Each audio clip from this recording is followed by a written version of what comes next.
오늘은 이제 생명의 삶 10월 25일자 온 세상을 뒤흔드는 통치자의 두려운 권능이란 제목으로 말씀 함께 나누겠습니다. 세상을 살아가면서 우리가 원하는 일만 생기면 얼마나 좋겠습니까? 우리가 원하는 일 생각해 보면 부정한 그러한 일들이 아닐 거예요. 악하거나 또 부정적인 손해를 보는 그러한 일들이 아니라 다 좋은 일을 생각하겠죠.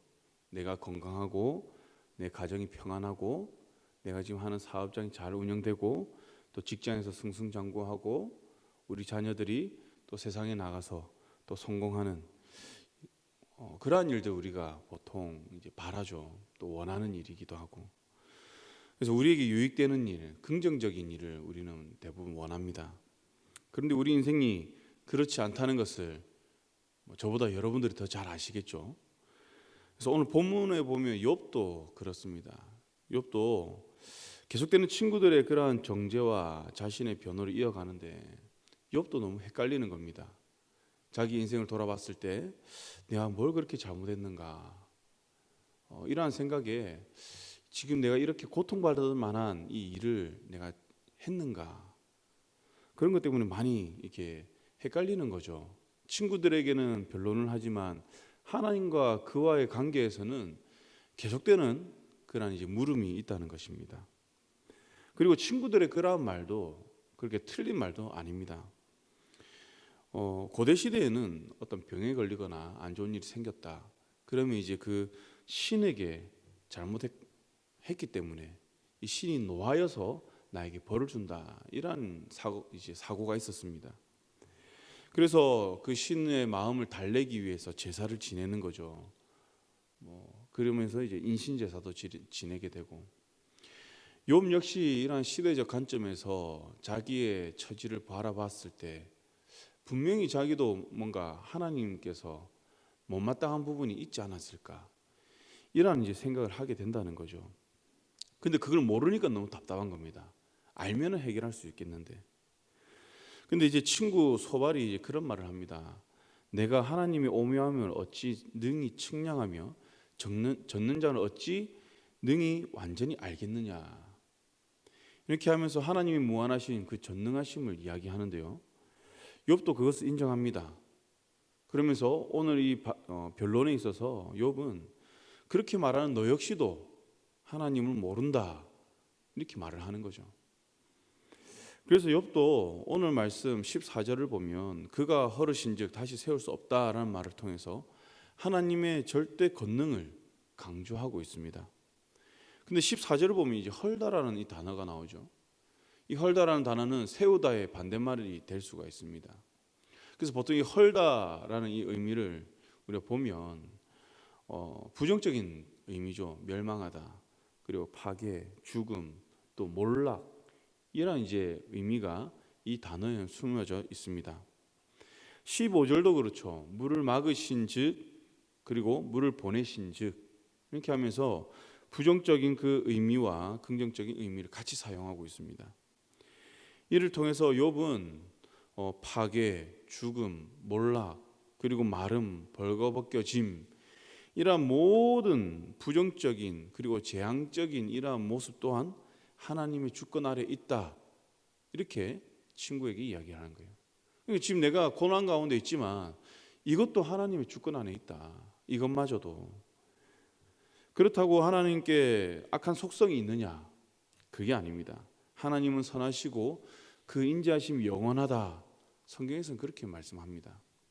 단지 이 하나님의 섭리 안에서 이 악이 조장되는 것이 아니라 잠시 일시적으로 허용되는 거죠. 그러니까 이 악한 일을 하나님께서는 적극적으로 막지 않으신다, 그런 의미가 되는 것입니다. 이런 하나님의 허용하심을 잘 나타내 주는 부분이 저는 신약의 예수 그리스도 십자가 사건이 아닌가, 그렇게 생각합니다. 여러분 이해가 되십니까? 절대자, 스스로 있는 자, 성부, 성자, 성령 하나님이라고 하잖아요. 예수님도 하나님이죠. 성자 하나님. 이분이 십자가에 못 박히십니다. 이것을 성부 하나님께서 허용하시는 거예요. 사람들은 십자가에서 비웃습니다. 내가 만일 하나님의 아들이거든 거기서 내려와 봐라. 거기서 내려와 봐라. 너를 구원해라. 예수님 입장에서 얼마나 내려가고 싶겠습니까? 능력이 없어서가 아니죠. 근데 예수님 내려오실 수가 없었습니다. 왜냐? 하나님께서 그 일을 허용하지 않으셨기 때문에.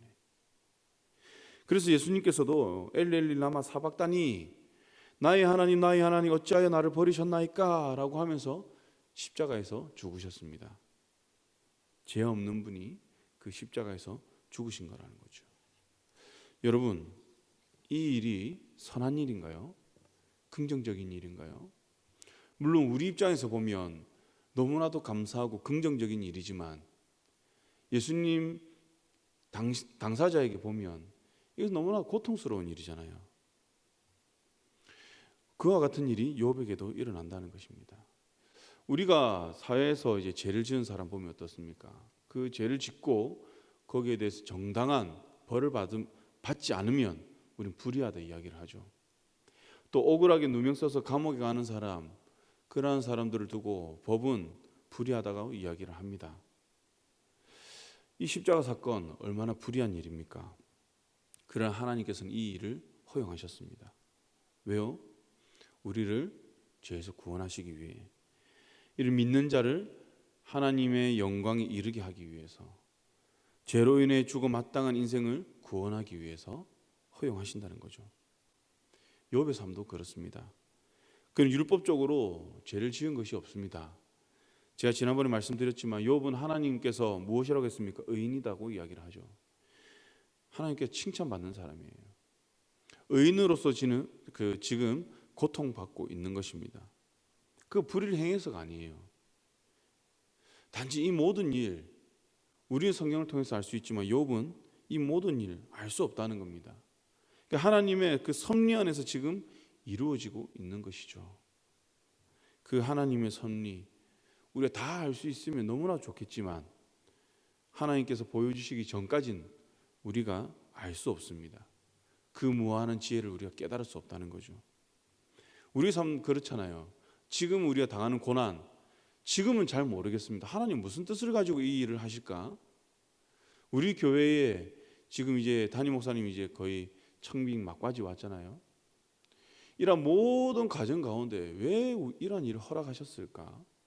겪지 않아도 될 일을. 지금 이때는 우리가 잘 모르는 것입니다. 그러나 우리가 어떻습니까? 지나고 보면 하나님이 이래서 이렇게 하셨구나. 하나님이 이때를 위해서 이렇게 일을 하셨구나. 그때 이러한 일들이 지금 이때를 위함이구나. 그때서야 우리가 깨닫는 거죠. 하나님이 깨닫게 하신 그때. 그래서 17절 이후부터 마지막 절까지 보면요, 욥은 하나님의 그 섭리가 인간의 지혜로는 도저히 알 수 없다, 이해할 수 없다, 그 가운데는 오묘함도 있고 모순되는 그러한 부분도 있다, 이런 것들을 이야기하고 있습니다. 그리고 고린도전서 1장 20절에서 바울은 이렇게 말합니다. 지혜 있는 자가 어디 있느냐, 선비가 어디 있느냐, 이 세대의 변론가가 어디 있느냐, 하나님께서 이 세상의 지혜를 미련하게 하신 것이 아니냐, 이렇게 말씀하는 거예요. 세상의 지혜를 미련하게 만드시는 분이 하나님이라는 것이죠. 세상의 지혜로는 하나님의 섭리와 이치를 깨달을 수 없다라고 말하고 있습니다. 사랑하는 광연의 성도 여러분, 우리는 세상의 지혜 있는 자를 깊이 신뢰합니다. 전문가를 신뢰하죠. 물론 그들의 말과 조언을 우리가 무시하라는 것은 아닙니다. 그러나 아무리 전문가의 말이라 할지라도 하나님의 지혜는 알 수 없다는 거예요. 그래서 이 땅을 살아간 우리 그리스도인은 사람의 말에 귀를 기울이는 것이 아니라, 사람의 말 때문에 일희일비하는 것이 아니라, 우리가 이 하나님의 말씀을 붙들고 우리는 중심을 지키며 나아가야 한다는 것이죠. 그렇기 때문에 내 삶에서 좀 승승장구한다 해서 우리는 교만할 필요가 없습니다. 내 삶이 좀 어려움에 처한다고 해서 우리는 낙심할 필요가 없습니다. 왜냐하면 나의 삶이 주님의 그 말씀 위에 약속 위에 세워진다면 지금 나에게 일어나는 이 모든 환경들이 하나님의 섭리 안에서 합력하여 선을 이루는 길로 인도함을 받기 때문이죠. 그래서 우리가 하나님께 억울하다는 생각이 들 때 우리가 예수 그리스도의 십자가를 묵상했으면 좋겠습니다. 우리를 대신해서 십자가 형벌을 허락하신 그 하나님의 섭리를 묵상한다면 어떠한 상황에서도 믿음을 잃지 않고 하나님을 신뢰하며 나아갈 수 있을 것입니다. 그래서 오늘 하루 우리를 영원한 생명의 길로 인도하시고자 하신 그 하나님의 무한하신 그 사랑하심, 그것을 묵상하면서 이 또한 지나가서 하나님의 그 선한 일에 증인이 될 것을 기대하고 또 소망하는 그런 우리 한 주간의 삶이 되기를 주님의 이름으로 간절히 축원합니다. 기도하겠습니다.